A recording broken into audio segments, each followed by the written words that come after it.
Bapak kita lihat Ya, ya. betul. Di Permen 143 ya, di lampiran Permen 143 itu secara jelas disebutkan begini. Menyampaikan prasaran makalah gagasan, tinjauan, ya, ulasan ilmiah atau best practice di bidang pendidikan formal pengawasan dan pertemuan ilmiah ya internasional nasional. Ya, berarti menyampaikan prasaran berupa yang berupanya itu bisa berupa gagasan. Makanya tadi yang presenter keempat itu berupa gagasan. Ya, gagasan. Ya, tapi bisa saja berupa ulasan ilmiah. Atau bisa juga berupa best practice, itu bukan berarti laporan best practice-nya yang dipresentasikan. Tetapi makalahnya itu berisi tentang pengalaman terbaiknya. Makanya tadi presenter 1, 2, 3 itu makalahnya menampilkan hasil dari best practice. Gitu ya. Di best practice itu kan tampilan ada bagian apa itu awal, inti, penutup. Utamanya yang di inti itu kan bab 1, ya, bab 2, bab 3. Kemarin ya sudah dijelaskan itu ke bab 4. Bab 1-nya pendahuluan. Di pendahuluan di sana ada latar belakang masalah, kemudian ada rumusan masalah, ada tujuan, best practice, ada manfaat. Lalu di bab 2 itu ada tinjauan atau kajian teori, kajian pustaka, gitu ya. Lalu bab 3 pemecahan masalah dan hasil. Yang bab 4 itu bagian penutup atau yang kita kenal dengan simpulan dan saran. Oke, itu laporan best practice-nya. Tapi ketika disajikan dalam bentuk makalah seperti hari ini, nanti diperkuat juga oleh Prof. Dri, itu ada dua model. Model yang pertama begini nih. Jadi kerangka makalahnya itu mengikut ketentuan. Ada judul, keterangan tentang kapan, biasanya gini, disajikan pada forum ilmiah APSI, bla bla bla. Enggak sekian, sekian, sekian. Itu. Lalu berikutnya di mana? Berarti di forum APSI ini, pengawasan digital ini, dan macam kegiatannya apa. Ya, ini biasanya itu letaknya di cover. Begitu. Lalu berikutnya di bagian isi, sajian abstrak. Tadi saya lihat ada yang punya abstrak, ada yang tidak. Nah, saran saya mengikuti permen ini aja. Jadi apa yang dituliskan di dalam makalah, ikuti ini. Nah, berikutnya ada paparan masalah. Paparan masalah utama, seringkali Ibu Bapak akan menuliskan tidak dalam bentuk bab biasanya. Maka ada yang menuliskan misalnya pendahuluan, itu A, B, masalah utama, C, penutup.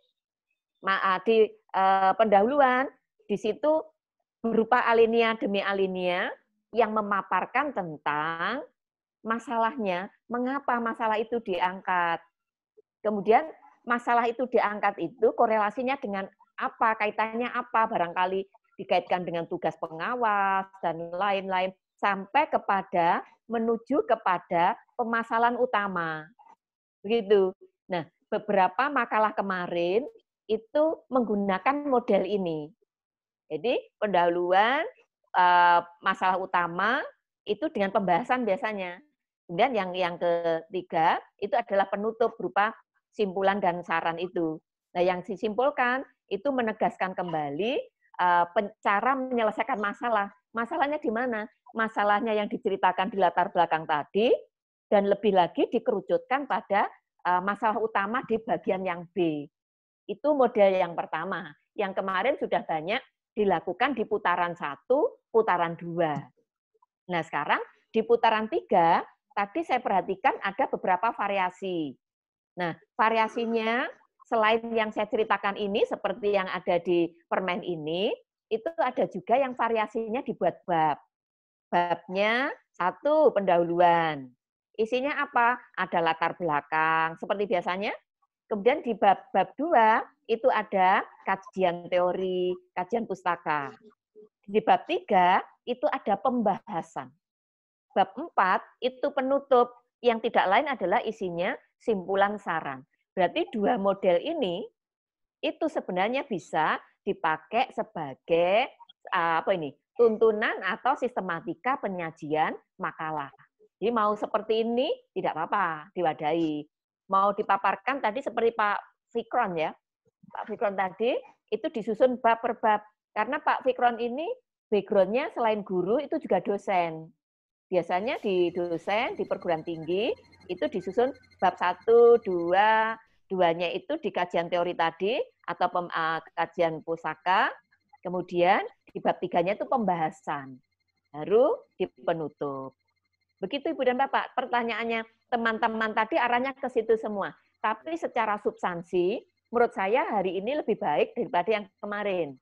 Substansi ya. Lalu tata cara peserta, kemudian penyaji, moderator, itu juga sudah lebih baik dari kemarin. Utamanya yang peserta. Peserta sudah bisa memposisikan bagaimana saya sebagai peserta pada saat mengikuti forum ilmiah, itu sudah baik. Kok yang kemarin kan masih memposisikan sebagai juri. Kok hari ini sudah tidak sharing. Terima kasih Ibu Dr. Nini yang telah Oke. Berikutnya monggo Prof. Tri Permaini. Prof. Tri, dipersilakan Ibu Prof. Oke. Halo. Monggo Prof. Terima kasih Bapak Ibu. Halo. Oke, Prof. Sudah suara saya bisa ya? Bisa, jelas Prof. Sudah jelas sekali. Terima kasih Bapak Ibu. Sebetulnya pertanyaan Bapak Ibu itu adalah cuma pertanyaan karena lupa, ya. Tapi sudah pernah disampaikan, sudah pernah didengar, tapi materinya tidak dibuka, ya. Poinnya tidak dibuka. Itu persoalannya. Jadi apa perbedaan best practice dengan PTS, best practice dengan PTK, sebetulnya sudah ada itu di pelatihan best practice, dan yang alumni digital dan alumni best practice pasti sudah punya materinya itu. Cuman karena lupa, dan orang kita termasuk saya, tidak hanya Bapak Ibu ya, sukanya instan, takon baik daripada mocon. Tanya saja daripada membaca, mencari. Itu persoalannya. Jadi betul sekali itu. Daripada baca, nyari-nyari, mendingan aku tanya di sini deh, gitu. Nah, itu kan soalannya. Ngomong ada form hari ini. Poinnya punya semuanya, gitu. Baik Bapak Ibu, itu pertanyaan perbedaannya tolong dibuka lagi PowerPoint di best practice dan PowerPoint di pengembangan profesi. Di situ ada semua perbedaannya. Namun demikian, pertanyaan yang saya tangkap lagi adalah Bapak Ibu masih bingung membedakan apa itu makalah itu, kenapa kok boleh penelitian, kenapa gagasan, tadi Bu Nini sudah menjelaskan. Jadi kalau diizinkan, ini barusan tak buat, saya ngetik ini tadi sambil mendengarkan Bapak Ibu materi ini. Luar biasa, Bu Prof. Jadi sambil mendengarkan Bapak Ibu, saya mengetik ini ya. Nah, jadi gini Bapak Ibu, makalah itu ada dua jenis ya. Makalah itu ada dua jenis. Jadi makalah hasil penelitian dan makalah hasil gagasan. Semuanya orang boleh buat, termasuk guru, pengawas, dosen, ya semuanya boleh membuat. Makalah ini oleh sebab itu nanti diatur, yang guru seperti ini, yang pengawas begini, yang dosen begini, kan begitu. Tapi ini adalah secara umum, ya, secara umum semuanya orang boleh membuat. Jadi makalah itu bisa ditulis dari hasil penelitian dan bisa ditulis dari hasil gagasan. Nah, makalah dari hasil penelitian juga bisa ditulis dalam jurnal, bisa dijadikan buku, di dosen juga demikian. Hasil penelitian itu juga bisa untuk jurnal, bisa untuk buku, guru juga bisa, pengawas juga bisa. Gagasan atau konsep juga bisa ditulis dalam jurnal dan bisa ditulis dalam bentuk buku. Nah, persoalannya adalah kalau di dalam makalah hasil penelitian tentu sistematikanya berbeda dengan hasil gagasan. Itu pertama. Yang kedua, masalah hasil penelitian itu sudah jelas ada masalahnya, ada teori, metodologi, semuanya akan ditulis. Tapi di gagasan ini yang penting, kenapa guru dan pengawas banyak tertolak? Karena gagasan idenya tidak ada. Gitu. Jadi gagasan idenya itu nggak ada, konsepnya apa tidak ada, tetapi copy sana sini. Ini yang perlu dicatat. Jadi tidak hanya copy paste dari tulisan-tulisan orang lain, tetapi idenya kita itu apa? Ini yang penting. Nah, jadi kita pahami dulu bahwa kalau kita menulis makalah itu namanya artikel boleh, makalah boleh. Kalau makalah itu disampaikan dalam seminar, kalau artikel itu dikirim dalam jurnal, begitu. Nah, jadi kita bikin makalah itu ada 2 jenis, Bapak Ibu ya, penelitian dan gagasan. Semuanya boleh membuat ini. Baik. Nah, sekarang adalah sistematika hasil penelitian tentu berbeda dengan sistematika gagasan. Bu Nini tadi sudah menjelaskan. Tapi sementara Bu Nini tadi membuka Permendikbud, saya langsung mengetik ini, gitu ya. Nah, kalau makalah hasil penelitian, itu misalnya judul, halaman pengesahan yang disebut Bu Nini, judul dan identitas tadi ada di halaman cover itu, halaman pengesahan abstrak. Kemudian bab 1, pendahuluan. Bab 2, kajian teori. Bab 3, hasil dan pembahasan. Metodologi dulu ya Bapak Ibu ya, metodologi. Bab 4, hasil pembahasan, karena ini hasil penelitian, sebentar saya revisi. Soalnya tadi sambil ngetik sambil cepet-cepetan gitu. Nah, ketiga ini adalah di sini adalah metodologinya karena ini adalah makalah hasil penelitian. Jadi sebelum hasil dan pembahasan di sini tentu ada metodologi. Ini metodologinya. Oke, kemudian bab 4-nya bab 4 yang penutup ini adalah hasil ya. Di sini hasilnya. Ini hasil dan pembahasan. Oke. Nah, baru bab penutup bab 5-nya bab 5-nya penutup. Oke. Ini kalau makalah hasil penelitian. Ini hasil penelitian. Jadi penutup itu isinya apa ya? Simpulan dan saran. Jadi ini kelompok hasil penelitian yang sini. Kemudian yang kita bicarakan adalah makalah hasil gagasan. Kalau hasil gagasan, ini model yang pertama di sini. Model yang pertama yang Bu Nini bicarakan tadi, ada judul, identitas lengkap, ya, halaman pengesahan, abstrak. Boleh mulai dari 1 Romawi besar, boleh tergantung nyamannya Bapak Ibu, ya. Latar belakang, kemudian pembahasan masalah teori nanti masuk di bab ini, kemudian penutup. Nah, tentu saja latar belakang ini bisa terdiri dari sub-sub-subnya. Pembahasannya juga terdiri dari subnya. Pembahasan masalah 1, tentang apa, 2, tentang apa, 3, tentang apa. Begitu.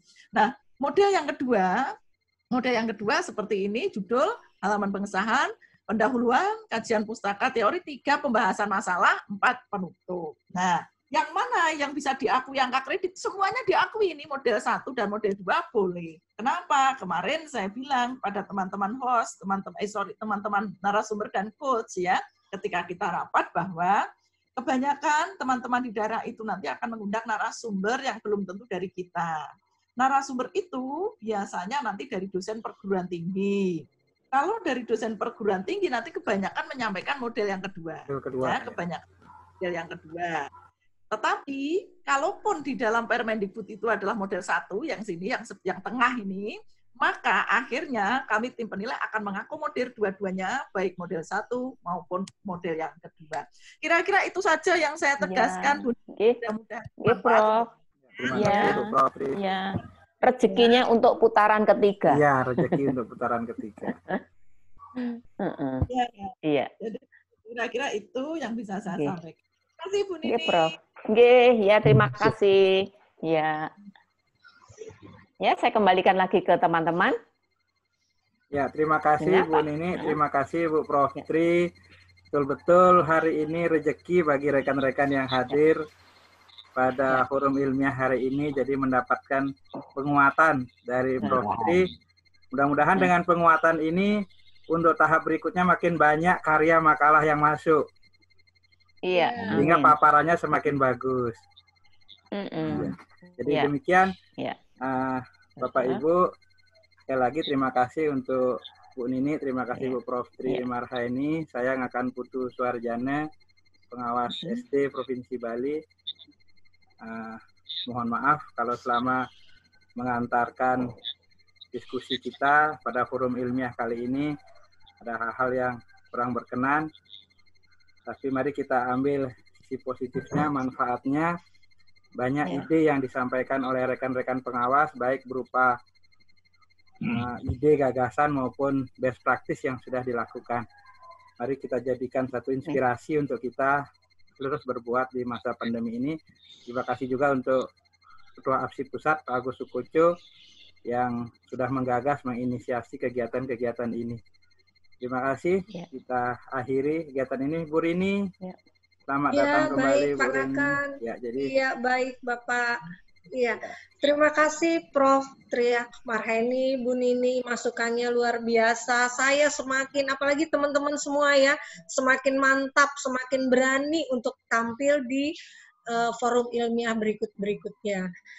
Baik teman-teman, waktu juga yang memisahkan kita, azan asar sudah terdengar. Marilah sama-sama kita melafazkan hamdalah. Alhamdulillahirabbil alamin. Kita beri oplos dengan ini, Bu Tri, Prof. Tri, Pak Nakan, Pak Sunardi. Terima kasih banyak, Pak Irwan. Assalamualaikum. Sampai ketemu lagi di forum ilmiah berikutnya. Oke, makasih.